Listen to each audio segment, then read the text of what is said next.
Hello, everyone, and welcome back to Pixels. This is the show where we talk about video games, the industry, the news, the releases, pretty much everything that you need to know about this wonderful hobby of ours. My name is Patrick Beja, and I'm very glad to be welcoming back once again Daniel Ahmad, also known as Zuj, EX Juge, I will never know how to pronounce your nickname. Welcome to the show, though. Both are fine.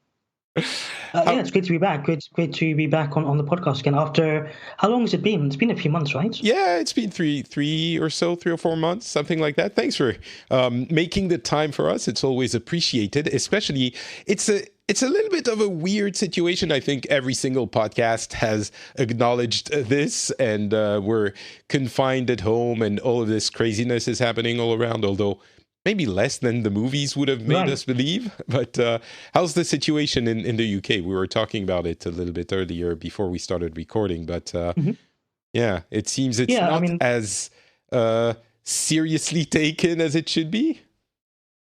Yeah, the past week has certainly been something, I think, for everyone around the world. This COVID-19 situation is having quite a big impact on everyone, I think. In the UK here, it's a bit different. We are taking some, precautionary measures. For example, we closed schools, but our government has been a bit slow to respond compared to the rest of Europe, perhaps. We don't have a lockdown just yet. There might be one coming. And the number of cases now is rising quite fast. So, at the end of the day, I think we have to remember that it's the people on the front lines who are bearing the brunt of this. The nurses, doctors, people who are just working their normal jobs. Grocery store workers, Uber drivers, people who can't afford to take time off. I'm lucky that I work from home, and I don't have to change much because I am already self-isolating. But I know it's a very difficult situation for everyone in the world right now. And you were telling me that you already have 3,000 confirmed cases in the UK, which is more than there were in Italy and France when the severe measures were taken.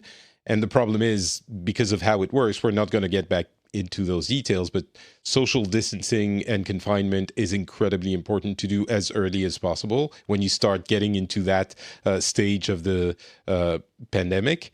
And it's a little bit puzzling. Maybe we don't know the details of what's happening in the UK. I mean, I don't, but it seems like if you have more cases already, it should be a little bit more strict.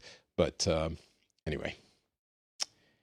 Yeah, I mean, what you said is correct in that, at this point, we should have taken the same precautions that, perhaps Italy or France have done, but it looks like we are a bit slower, and that is obviously not the best thing to hear during something like this, where you can look at what's happened in China, you can look at what's happened in South Korea, and perhaps how they've been able to handle it, and see that we're not actually doing that, and that's of course not the best news, but.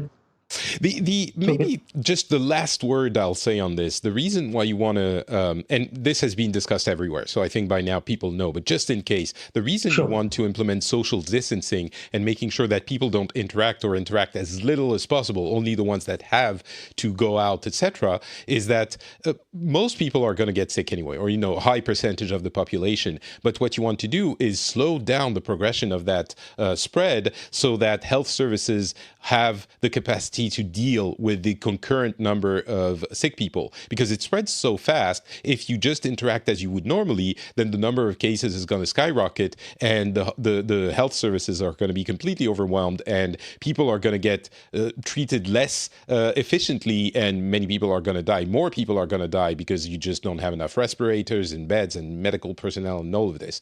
And this is the key thing, and this is why you force people to not go out and not interact. And this is like beyond proven, established response to the issue. And it's super simple. For those who can, and maybe forcing it a little bit, you just stay home and you don't go out, or only, once a week to do your shopping. And that's it. And in that way, you throttle the progression of the illness to a level that we can manage as much as possible. And there's been some weird responses to this in most countries. Some people are just keep going out, which is mind-boggling, including in France and Italy and Finland, where I am now. But it's really just a simple answer to this, and it works. And of course, it doesn't make everything perfect, but that's why it's important. So I thought I'd mention it. And pivoting very quickly to the game world, you mentioned that a lot of people are going out, and it's true. I mean, what I've seen and heard is that, actually retail sales are up quite significantly for video games, because obviously one of the safest ways to, sort of pass the time. One of the safest things you can do right now to pass the time, is to stay at home, play video games or watch movies. And so, yes, digital and online is also having a very big boost in terms of online retail and digital downloads. But even video game retail, brick and mortar stores, are actually seeing an increase in sell-through, and especially now with Doom Eternal and Animal Crossing coming out. And so those stores are actually doing quite well. And I think that ties into why, if you look at GameStop's announcements yesterday, why they didn't exactly want to close down, even when that is the safest thing that they should do, to protect the health and safety of their, and not just their staff, but their customers and, everyone. But they are claiming to be an essential service comparable to like food stores and medical services, which I understand why someone would think they would need to do that, because GameStop has been in such a down spiral for years at this point, and they're like, oh my god, we could make a little bit more money now, but it's like literally playing with the lives. Everyone who stays out more than they should at this point is playing with the lives of their fellow humans. Like literally, there were in France, sorry, we're going to go on for just a little bit longer about this because it's so frustrating. In France, the president used wartime-like language on his second speech on the TV. And he was like, we are at war. And there was a comparison to this, which was interesting. Our grandparents were called to war. We're being called to stay on the couch. And that should be, we should be able to do this. And if the war comparison kind of stands, and I think there are arguments to say that it does, then the people who don't stay home, even though they could, of course, we're not talking about those who have to go out and work, like even things like people who go out to collect trash.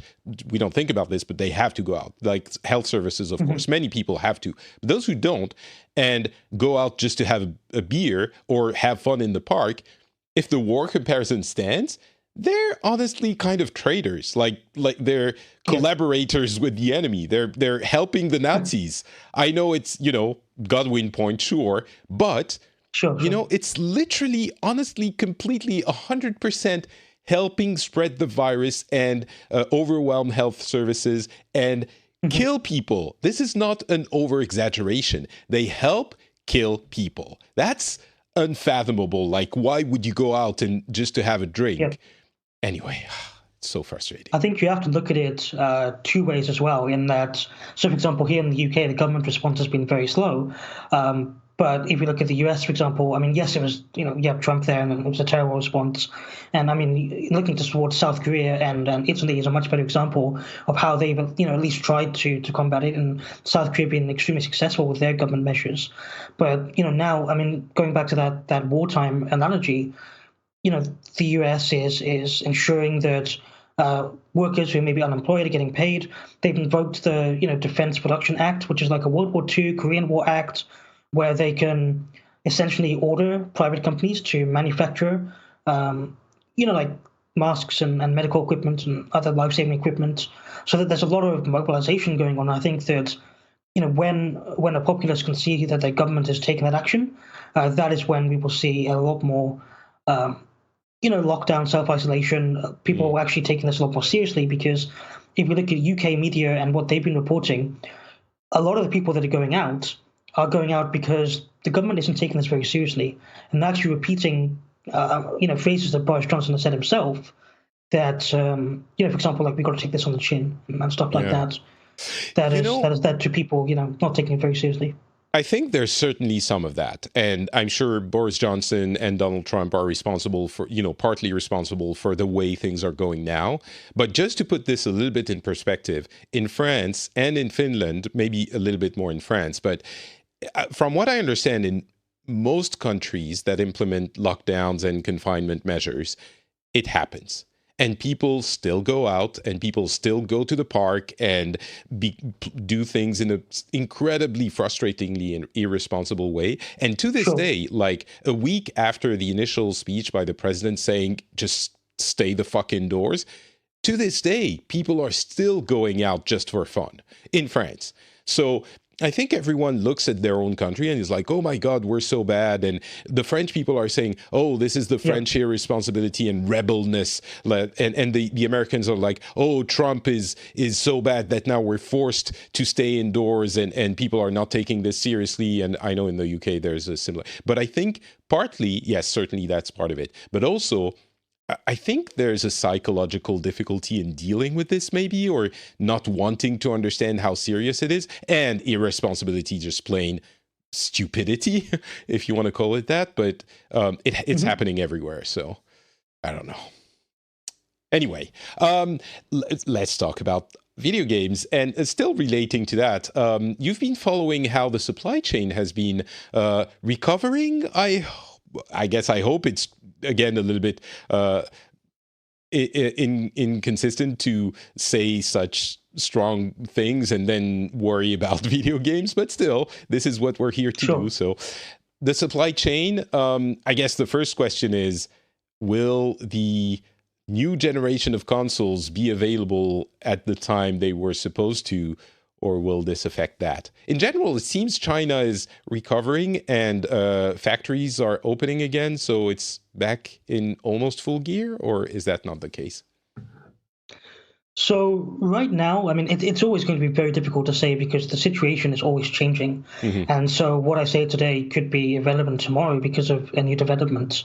But, at least speaking as of today, I mean, what we can see is that Sony and Microsoft themselves have said PlayStation 5, Xbox Series X still on track for the holiday 2020 period. So there doesn't seem to be, at least publicly facing announcements, any sort of change in their messaging from them. And if you look at China specifically, last year, 2019, 90% of video game consoles that were imported into the US were manufactured in China. So that's a huge amount of reliance on China and Southeast Asia a bit for the other 10% in order to, get the right components, manufacture these consoles, and ship them to the US on time. And so what you were saying is that, yes, the manufacturing and production is recovering slightly. There is an expectation that, by April, things should be back to normal. And ultimately, that is a positive sign because assuming there's no further disruption, PlayStation 5 and Xbox Series X production is really going to ramp up towards the end of Q2. So as long as those, those manufacturers, those production facilities are operating at 100% capacity by the end of Q2, and they're able to, source all the relevant components, then there really shouldn't be an impact on the sort of Q4 holiday 2020 launch for those two products. I think right now the worst case scenario is that maybe there's a limited launch. Maybe they have to ship the consoles using air freight, rather than boat, and that means there might not be as many products as many consoles on the store shelves as there could be. But really, that's sort of, I think, the most impact we'll see at this point. I think obviously the worst case scenario is that we do see a delay into 2021, and that will of course be because these production facilities haven't been able to sort of meet demand.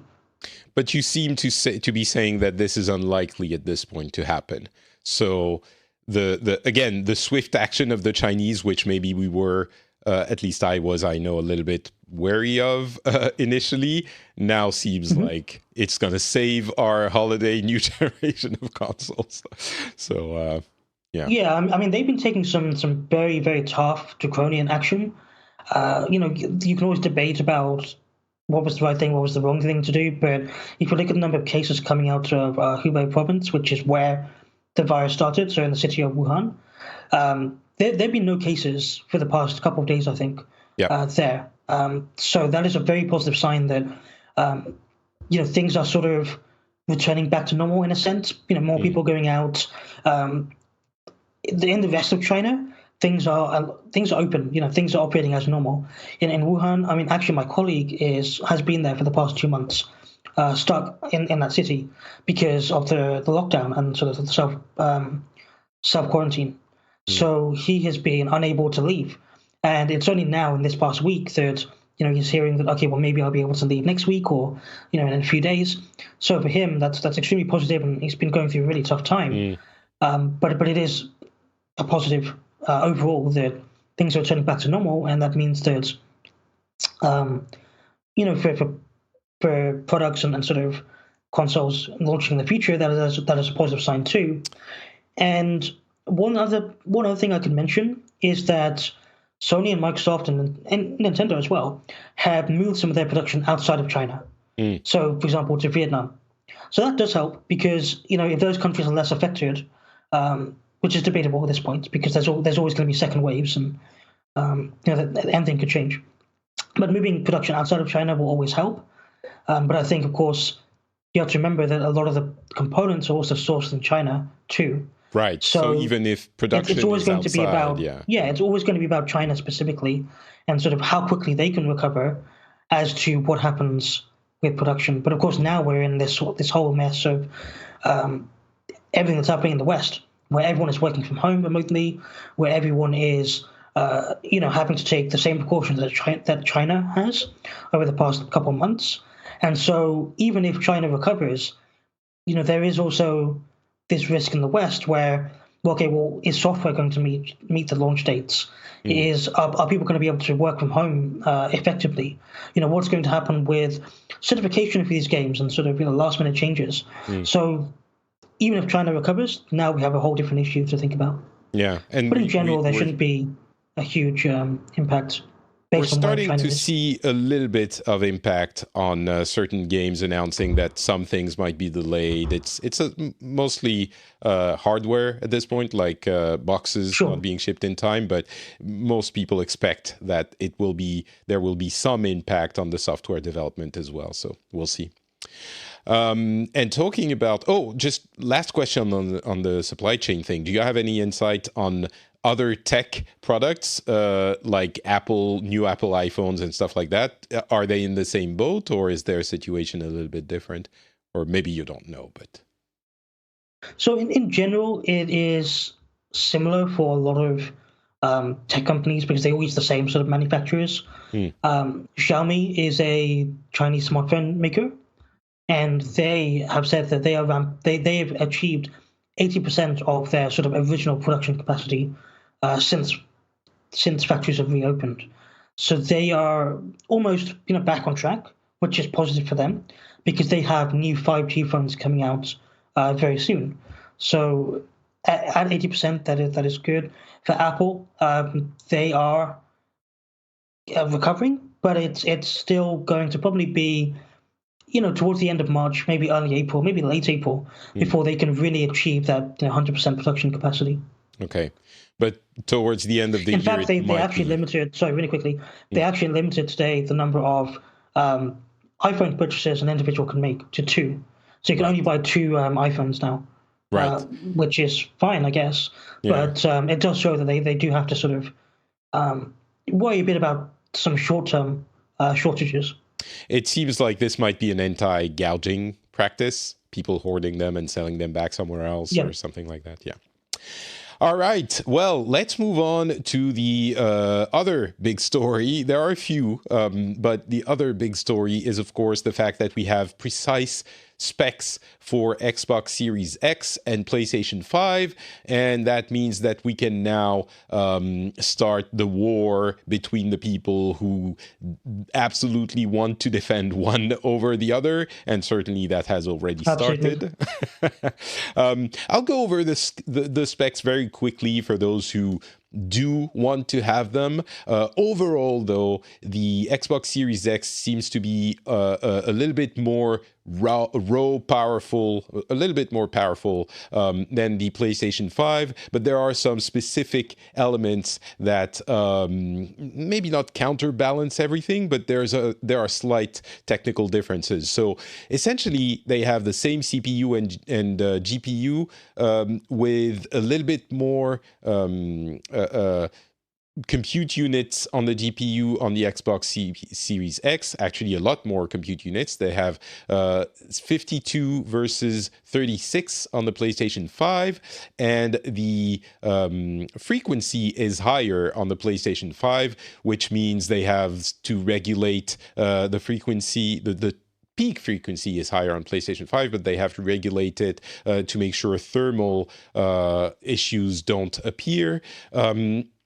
But overall, the graphics power is 12 teraflops on the Series X, about 10 teraflops on the PlayStation 5.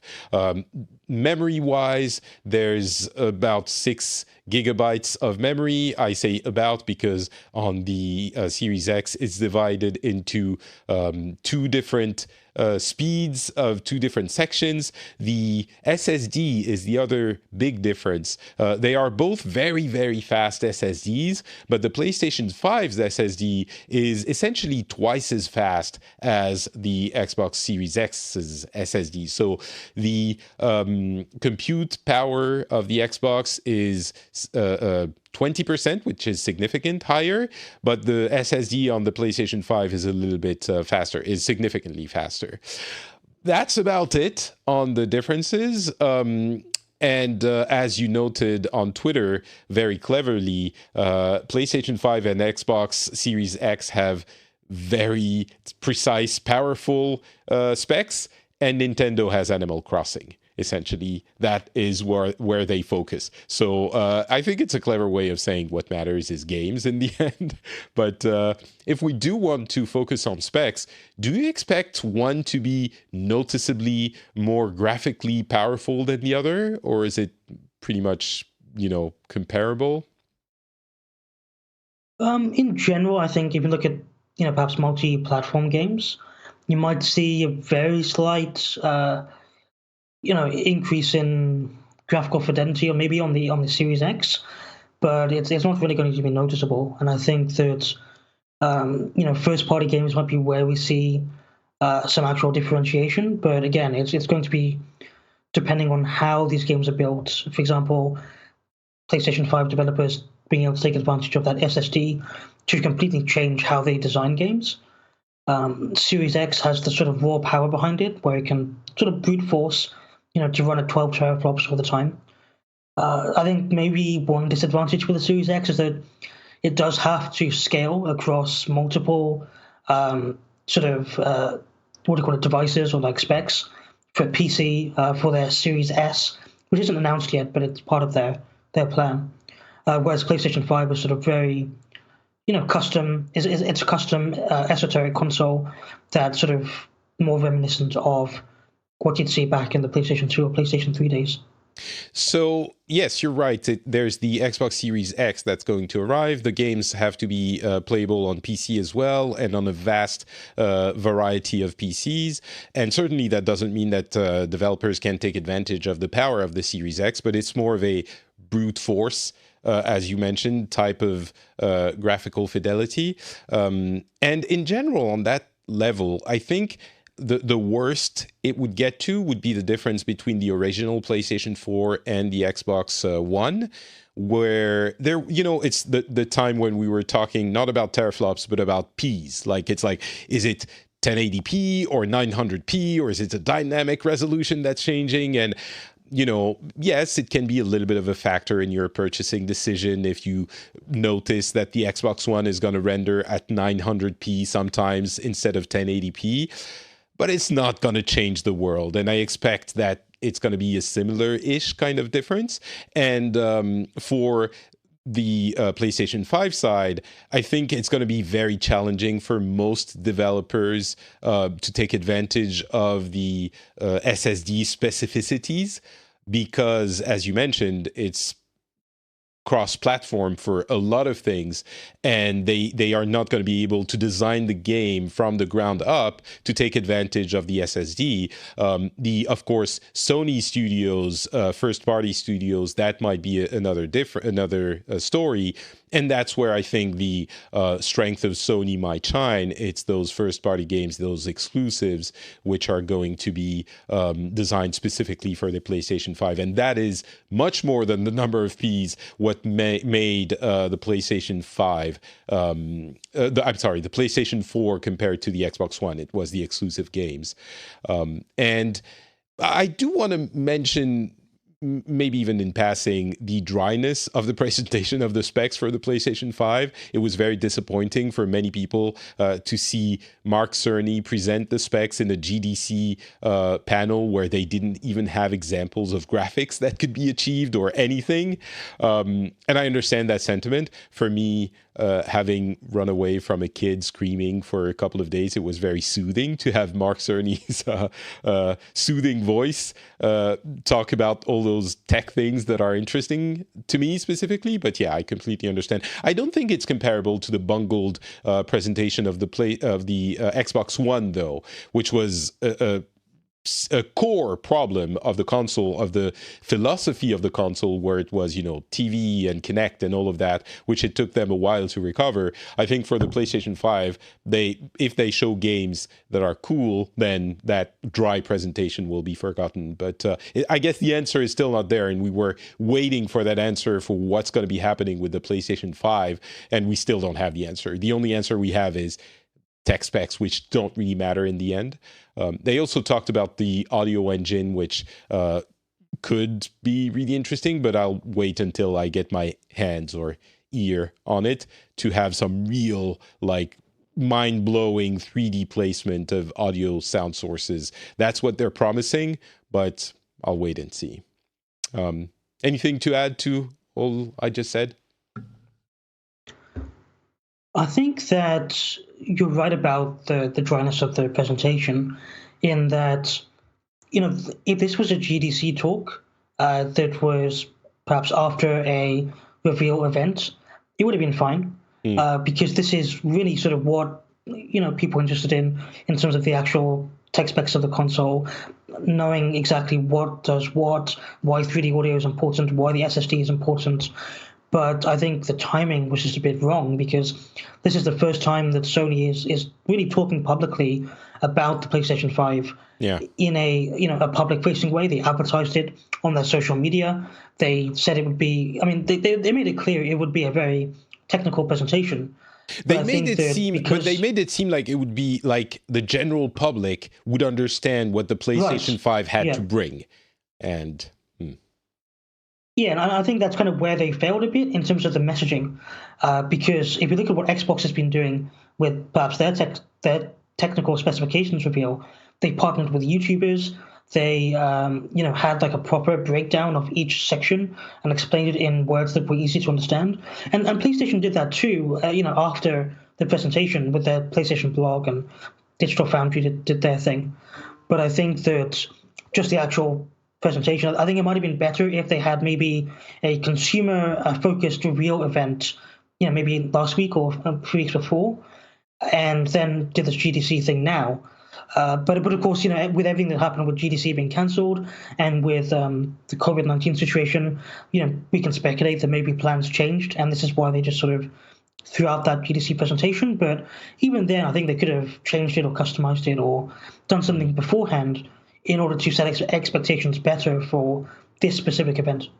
Yeah, I think if they managed to put it online still, that presentation, which was so awkward with the shadows of people in front of Cerny and all of it, they could have, at least, I don't know, show the console, show the controller. It's small things, but we honestly don't know a lot more. They could have given us a spec sheet, and that would have been the same result, except I guess we couldn't have heard Cerny try to worm his way into explaining why 10 teraflops isn't worse than 12 teraflops because of the frequency of the GPU, which allows for quicker refresh of the resources demands, and the SSD, which it was really a way of saying the other guys have 12, we have 10, but that doesn't mean we're less powerful. And technically, I understand why, but yeah, they should have done a little bit more. At least like show some games loading faster the way Microsoft did.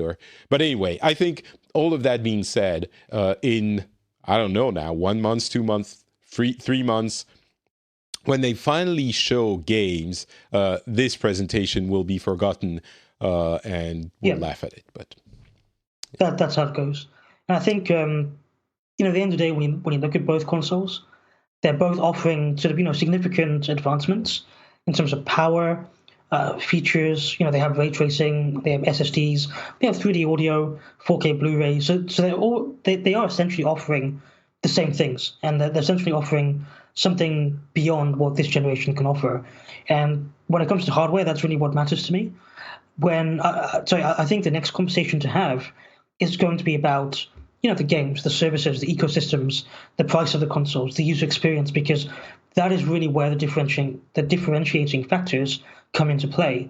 And, we can discuss that all day. And I think right now, if you look at where Xbox and sort of PlayStation are positioned, I think Xbox has a much better proposition outside of just the hardware.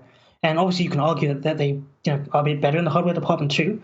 But if you put that to one side and just look at, for example, the fact they have Game Pass, the fact that they have support for their games across PC and other consoles such as the Series S, which is yet to be announced, and you tie that with Play Anywhere or xCloud for gaming across mobile, they really do have this better ecosystem, which is more user-friendly and sort of easier to enter than perhaps what PlayStation has right now.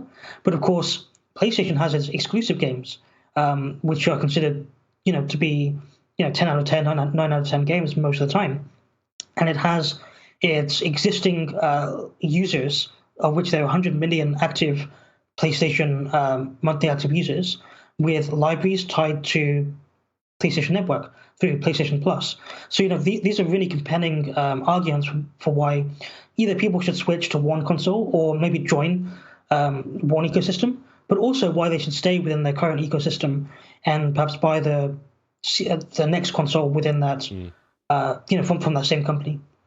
Yeah, I think certainly the Game Pass is, from an industry standpoint, the most striking evolutionary or even revolutionary service that was created from in the current or previous current generation. The games, I think, obviously Sony won that battle, but the Game Pass is industry defining. And that is also something that I think we're waiting to see what Sony will do with. I mean, their PlayStation Now service is pretty compelling nowadays, but it's not nowhere as compelling as Microsoft's Game Pass. But yeah, anyway, much more to see, and we're waiting for that. Let's take a little break from the sad news and talk about good news with Call of Duty Warzone, which was released about a couple of weeks ago, and it seems like just like every other successful battle royale game, it's conquering the world and doing better than the ones that came before, which were record-breaking in their time. It's a really good game, really fun battle royale, bringing the fun arcadiness of the Call of Duty shooting gun feel to a very competent free-to-play battle royale. I've enjoyed it quite a bit, and the progression of the number of players is, when we compare it to Apex Legends and Fortnite, it seems staggering. It's going so fast. But is that just because it's Call of Duty and people want to try it? Do you have any insight on that? Daniel?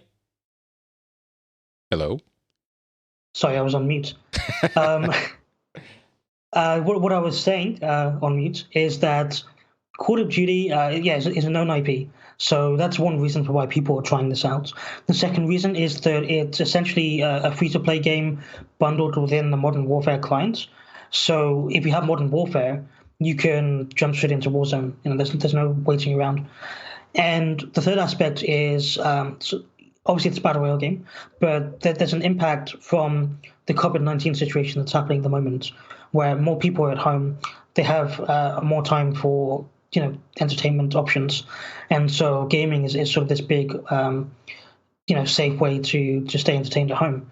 And Call of Duty Warzone is now the fastest growing non-mobile game title of all time, because it's hit 15 million players in, I think, 3 days. So it's growing faster than any battle royale game before it, but also any other non-mobile game before it. And I think you can also look to other games and platforms. So, for example, Steam recently hit 20 million players. 20 million peak concurrent users, across its platform. I think about 6 or 7 million were in game, and so this is the first time it's ever crossed 20 million. And again, that's because of the COVID-19 impact. The last time it really hit a peak was back in February 2nd, and that was towards the end of Chinese Lunar New Year, when there was 19 million concurrent users on the platform. And the last week before that was January 2018. So it's been 2 years since the last time it really hit sort of 18.5 million players. And back then, that was because of PUBG. That was when it was hitting 3 million players in game at one time. But now, because more people are staying at home, they are, playing games. They are downloading Warzone. They're on Steam. And so I think we can expect to see some really record-breaking launches for example, Animal Crossing that's coming up, and even record engagement across existing titles. So, for example, Bungie's already said that, in Destiny, they've seen a 20% increase in user engagement. So we're already starting to see a lot of that growth from this impact. Well, and Call of Duty Warzone is deserving of that, of those numbers as well, because it's being hailed as a great game in its own right. So that's good to see for that franchise. Yep. Yeah.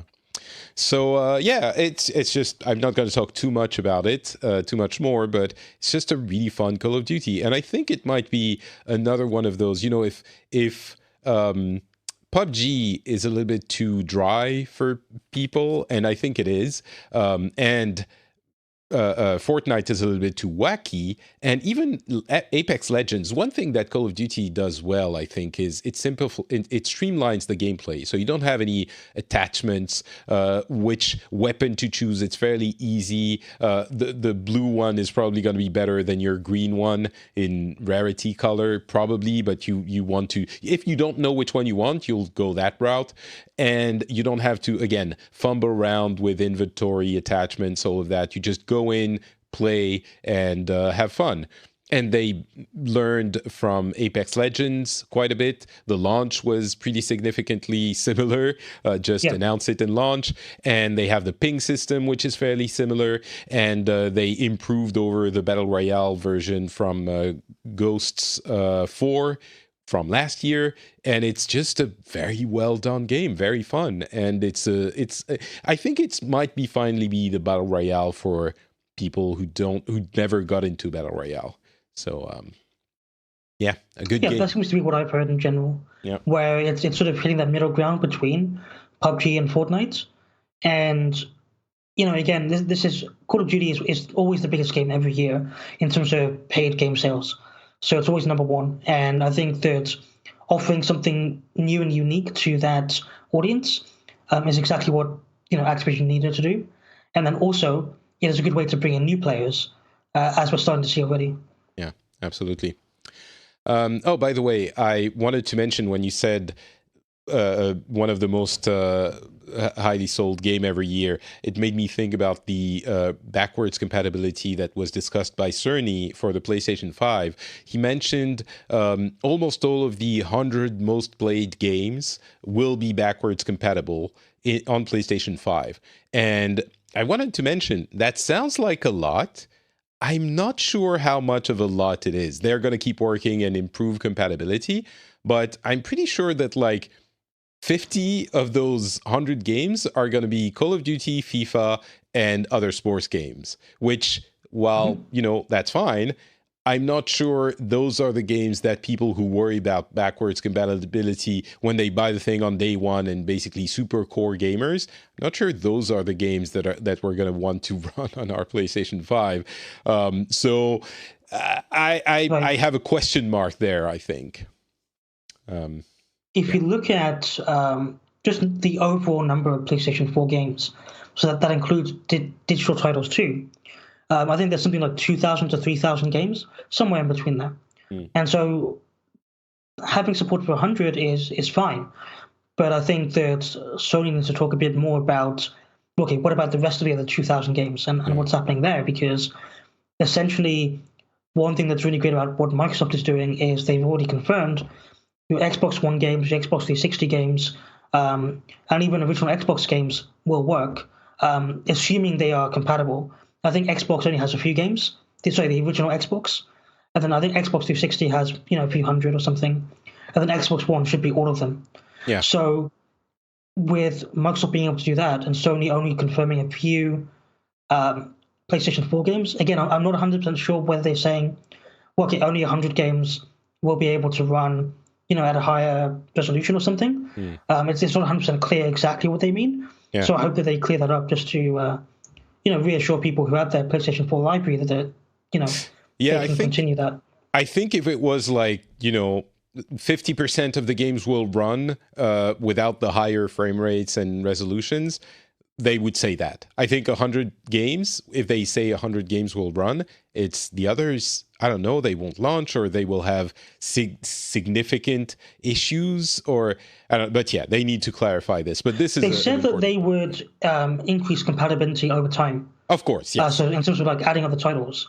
So, I guess it's remains to be seen, one, how fast that happens. And two, really sort of, are they the games that I would want to continue over? And in fact, one thing that the Rainbow Six Siege team said is that they are going to have the PlayStation 4 version compatible with PlayStation 5, not just from a backwards compatibility point of view, but from a cross-play point of view too. So you can actually play with people on PlayStation 5 and vice versa. I expect that will be the norm going forward. But yeah, certainly if it was, what you're saying about increased compatibility, that is something that is 100% needed. If the final word was there's only 100 games that can run, PlayStation 4 games that can run on PlayStation 5, this would be the opening of the episode and the main title. And it would be, the title would be, there is essentially no backwards compatibility with PlayStation 5. So they absolutely 100% need to increase that number. And I expect that they will. There's no world in which it doesn't increase before launch or very rapidly after launch. All right, last big topic is, of course, the cancellation of E3. I can't believe how many things have been happening in the past few weeks. E3 has been canceled, and we all know that this is obviously very big. It is, as we were discussing before, an event that is not just for big presentations, that will essentially shift online, and that will not be a big difference for most consumers. Will just watch the streams and that's it. But the consequences for E3 and developers that go there as a trade show might be bigger. There's the trade aspect, of course. You won't have the networking and the deals and all of that, which a lot of people have been talking about. And then the other thing that people are noticing is, will it force some companies to do something online who will then realize, well, this works just as well as spending, $5 million to be on the show floor at E3. We don't need to do that. And then put E3 in difficulty for the future events, like in 2021. Can they still go on? Will people decide, what, online worked, even though before that they were just there was too much inertia for the deciders and business leaders to actually say, we're not going to E3 this year because this is a big shift and people might not want to make that decision. But now being forced to do it, they're going to have to experience it and then they might like it. What do you think, Daniel? Is that, there's the trade aspect of it. It might have a big impact. And then the second question about the future of E3. What do you think? How do you look at this? So the trade aspect has been sort of diminishing in its relevance over time. I think if you go back, 10, 15 years, yes, that was the main aspect of E3. But now it's the consumer-facing aspect, which is, yes, these press conferences, these press briefings, these, game demos and sort of other consumer-focused events that take place, not just at E3, but across the country. For example, when Nintendo allowed people to try their games out at certain, I think, Best Buys or Targets or whatever it is in the US. And so, I mean, one thing we have to keep in mind is that AAA publishers can spend over $10 million to $20 million just for, just to have a presence at E3 and to sort of get everything there and showcase everything there. And that's a huge amount of investment for what is, yes, very little return. So switching to online events or switching to an online press conference will save them money. It will probably have the same impact overall because there's going to be more people watching this year, especially if people are still under lockdown or self-quarantining around that time. And, it's why, for example, EA left E3 recently to do EA Play. It's why Sony have kind of stepped away from E3. It's why a few other companies have done that same strategy. And so in general, we will start to see other publishers sort of realize that, yes, we can do something separate to E3 around, June or July and still have that sort of same reach in terms of reaching that audience. Yes, for smaller developers, it is going to be a bit harder because that trade show aspect won't be there anymore. So, for example, whether it's creating deals or showcasing certain smaller titles, that might be a bit more difficult. But overall, I think the future of E3 is very much in flux because whilst they have been trying to change into more of a consumer-focused event, it's been a very slow change. And so now they're going to have to sort of really think about, well, okay, how do we make E3 a success next year when at this point a lot of companies will have already decided that maybe they don't need E3 anymore. Maybe they just need June.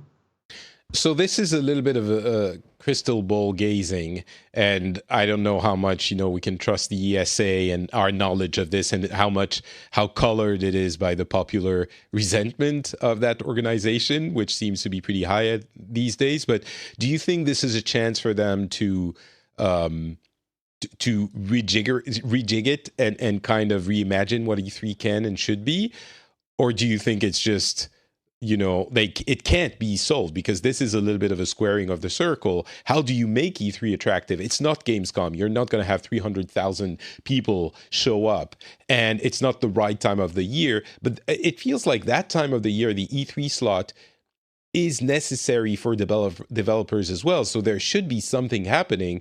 But do you think, again, crystal ball gazing, do you think the ESA is going to manage to do something and reinvent the event? Well, I mean, we can look at what they've tried in the past, which is to... then we're screwed. Then they're screwed. Right, yeah. So I mean, in general, they really do have to change things up if they want to remain relevant, I guess, because... with remote work, remote meetings, remote presentations, online presentations, you can essentially have your own E3 in June without paying the ESA $10 million or $20 million. Mm. So it's really going to be up to the ESA to show developers and publishers, this is why you need to be here with us and doing something with us as opposed to doing your own thing. And I think that's going to be a very tough sell next year. Yeah. But again, we can speculate all day, but really it's up to the ESA. Yeah, I think it seems like if I had to bet money, it seems like it's impossible to convince people to show up because there is very little advantage to showing up. Except, I mean, I'm talking about the big AAA developers. It might be that it transforms into a smaller event because. Obviously, things like CES and other trade shows have not disappeared, even though the big players have left. It's just a different kind of thing that is still interesting, and that might be where they go in the future. But yeah, we shall see. Actually, what will happen this year, even because we're not 100% sure. There's a bunch of other things that are happening because of the virus. There's shipping delays for Final Fantasy VII Remake and Animal Crossing, as you mentioned. There's some games being free, a demo festival on Steam. There's Google Games offering games. Assassin's Creed is free, a bunch of stuff. So if you are stuck at home and you don't have a kid like me, it's a very different experience for people who have kids and people who don't. I guarantee you. The people who don't have kids are like, it sucks, but you know what? I'll just play through my backlog and enjoy some of the things I have and never really got into. For those who have kids, it's not exactly the same. Bunch of other little bits of news. We're not going to go into Doom and Animal Crossing. I've only had time to spend like an hour in Doom. Super fun, super great. And it seems like they're managing to fulfill their promise of improving on the already excellent formula of Doom 2016, which was not an easy thing to do, but I haven't played enough to really know more. But the tests and rankings and grades, and that the name is escaping me, but everyone is super positive about it. Similar with Animal Crossing. It's not really my thing, but it's getting 9s and 10s everywhere. It seems like both of those games are fulfilling their promises. So if that's your thing, I imagine you're already playing them, because what else are you gonna do, right? But other tidbits of news, Google has announced it has hired Shannon Studstill from Sony to lead another game studio in LA. That's in addition to the one, oh God, her name is escaping me.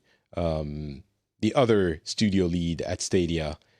The Assassin's Creed producer. Anyway, okay, brain fart. I know you're talking about too, yes. But I can't remember. I'm sure that VentureBeat article refers to her, so I'm going to keep talking until I find Jade Raymond. Thank you very much, VentureBeat. There you go. Yep. People were screaming in their phones just now. So anyway, they have a second development studio open, which I guess that's what I say anytime we utter the name Stadia. It's they had an even worse launch, quote unquote launch, than I could have expected or anticipated. But I guess they're still seriously gunning for that market, and the launch will happen when the free version is available, which I expect is not going to be just now. But even then, there are so few games. It's a mystery. I don't understand. NVIDIA has also had other developers and distributors, publishers pull their games from the GeForce Now service. And this really seems like a licensing issue, but the service is becoming less and less attractive. It's free, so it is still very attractive, and the price to pay for a priority service is very cheap in that beta or initial period. So it's still, it's not unattractive, but it seems the future is not super bright for GeForce Now, or it's a transitional service. What's your take on GeForce Now? I can't remember if we talked about it. Maybe it wasn't launched yet. I'm sure it wasn't launched yet. But what's your take on that service specifically? So essentially, it's a bring your own game service where you can link your Steam library or your Epic Games library or Ubisoft or Uplay library, and essentially play those games in the cloud anywhere. And it's a different approach to what Stadia has and what everyone else is sort of doing, and it's much more consumer friendly, and it's much it's sort of a bigger play from NVIDIA to try and capture sort of the cloud gaming space going forward, whilst keeping people on their sort of NVIDIA GPU platform. So essentially, in the future, when we see, perhaps GPU sales dwindle a bit because people moving to cloud platforms, not just for gaming, but maybe for professional, graphic design work or whatever. NVIDIA sort of wants to be a key player in that by saying, okay, well, look, we have a cloud platform for gaming, we have a cloud platform for professional work, and it's all backed up with our NVIDIA GPU hardware on the back end.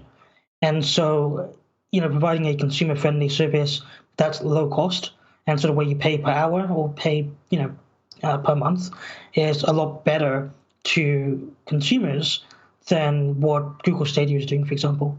So from that that point of view, it's very good. But I think you have to remember as well that publishers might want to do their own thing.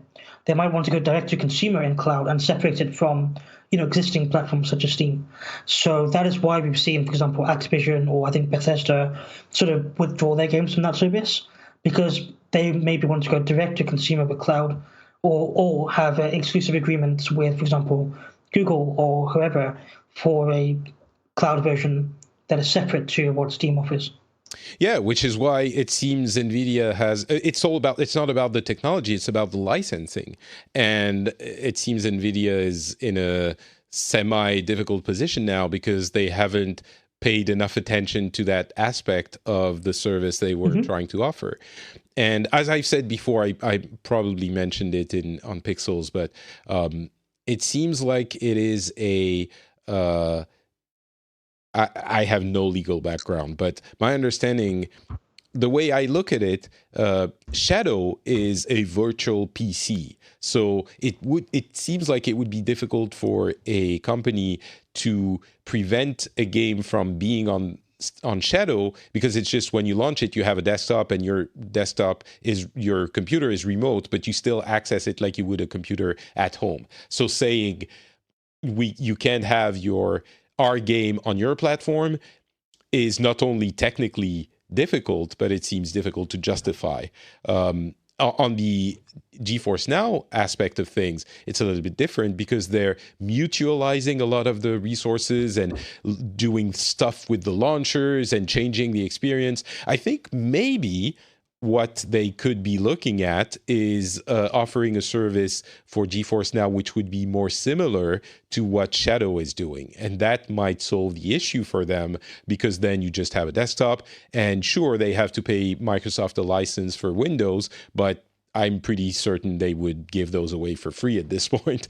So I wonder if they won't fall back on that solution. And that would be, yes, it's less easy to launch games and you have to keep Windows up to date and all of that. And it's more resources because hard drive space and all of that. But I think it might be a service that is on the licensing front less difficult to put together. So I don't know. I mean, ultimately, that is the long-term goal for what they want to do, but just in a very sort of easy-to-use way because they want to go beyond gaming and offering their cloud-based GPUs for multiple use cases.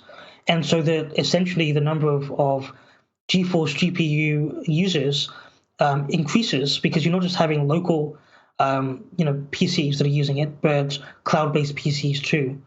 And so they want to try and get ahead of that switch to cloud or that sort of shift to cloud in the future where, maybe they're using different solutions for the back end. NVIDIA wants people to use their solution. Yeah, it makes a lot of sense, and it's actually very smart of them to get ahead of this. It might be that it's their gaming service that is seeing a couple of hiccups, but they have plans, as you say, much beyond that. So it's just a part of what they're trying to do. All right, other tidbits of news. Ghost of Tsushima has a release date. It's June 26th, which means after that, that's it.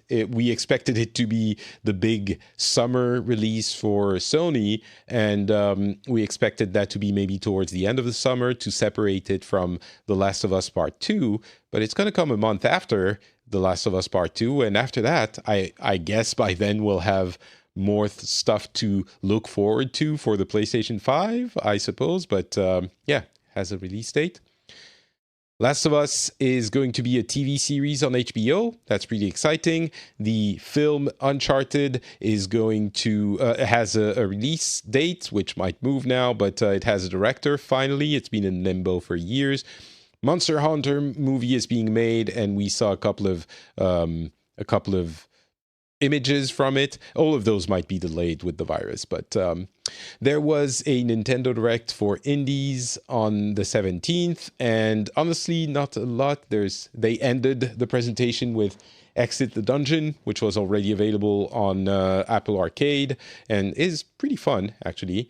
But yeah, it's an indies. If you like indie stuff, you're probably already aware. A couple of things that are moving on Hearthstone and Overwatch. It's significant because we haven't seen a lot for a while from those two games. Well, from Hearthstone, there was Battlegrounds, but we're seeing a new class, which is gameplay impacting, and that's the first time since the game launched in 2013. And the next hero on Overwatch arrived on the PTR, and of course I like Overwatch a lot, so I'm going to talk about it. But it's significant because we haven't seen a hero for a long time, and we're not going to see another one until Overwatch 2, and God knows when that will happen. So things moving a little bit in Overwatch. And yeah, I guess that's about it. There's an unannounced Star Wars game that leaked on the PlayStation Network. It's like Rebel, what's the name? Maverick. There you go. That's almost the same. Mario Kart Tour on mobile has a real multiplayer.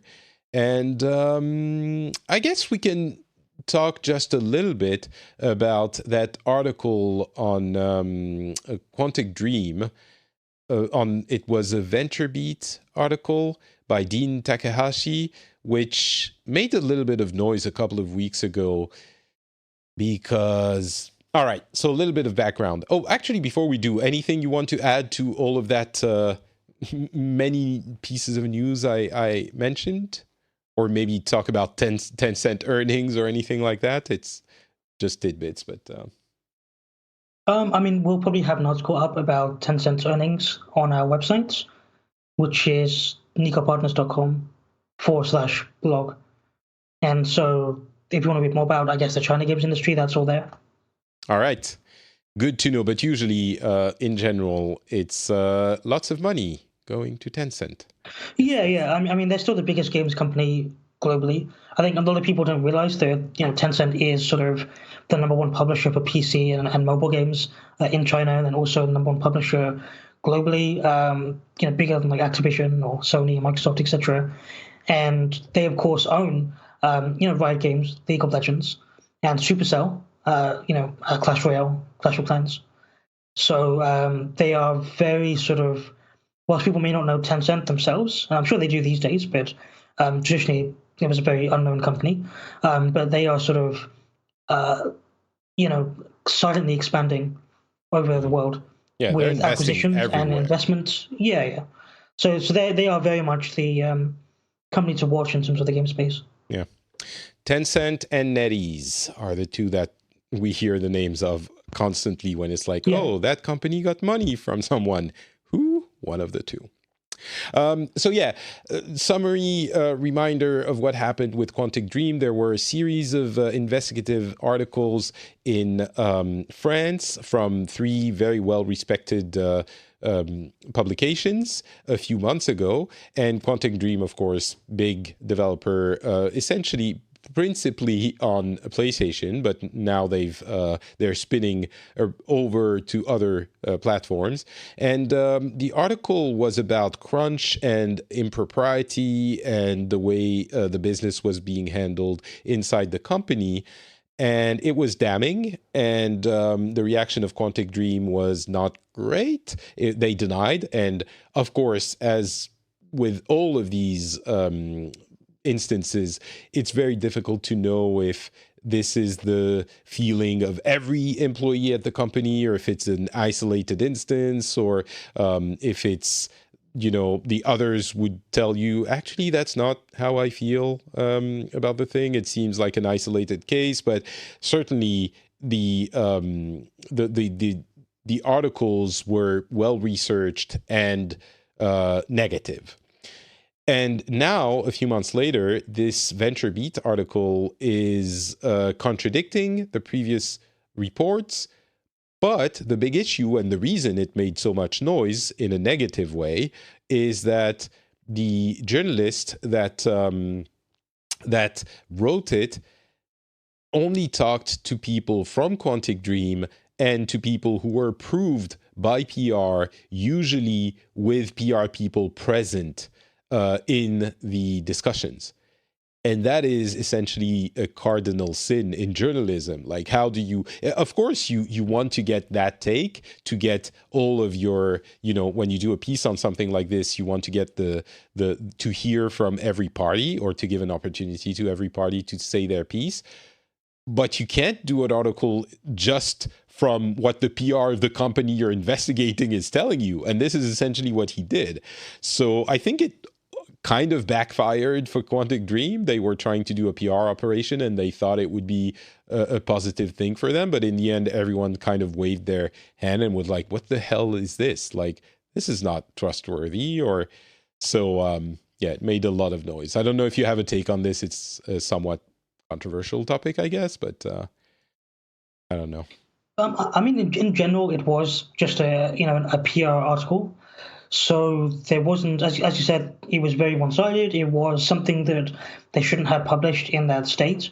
I think, it's fine to speak to people in the company and kind of get a different side of the story, but you have to acknowledge the original story that's published and actually talk about that and include, quotes and sort of everything that was in that original article and more, in order to present a kind of honest view from, I guess, both parties in this case. Yeah. But the way they published it was something that, rightfully so, angered a lot of people and upset a lot of people, especially the people who worked on the original articles, the French journalists. And I think it was a mistake to do that, to publish it. Yeah. Agreed. It's so strange because it's the cardinal rules of journalism that are not being respected here. It's very surprising, but especially from Takahashi, who's been a journalist for a long time, and VentureBeat, who's a serious publication. But anyway, surprising. And that's going to be it for this episode. I think we've covered most of the topics we wanted to cover. Thank you so much, Daniel, for being with us once again. Before you leave, won't you please tell people where they can get all of your amazing dad jokes 24/7? The best place to find me is on Twitter. My Twitter account is JugaEX, which you'll probably link in the description. Absolutely. So that's easier to spell it out that way. But thanks for having me back on, Patrick. I really appreciate the invite again. Thank you. And for me, it's Not Patrick on Twitter, Facebook, and Instagram. If you want some fun stuff, you can check out my Instagram. It's always a fun time, and especially in these times of confinement, you might find some increased enjoyment out of it. And I guess I'm going to not go back and play Doom, but record more stuff in order to entertain all of you. That's my goal. Thanks so much for listening. We'll be back hopefully in a couple of weeks. Thanks again, Daniel. See you soon.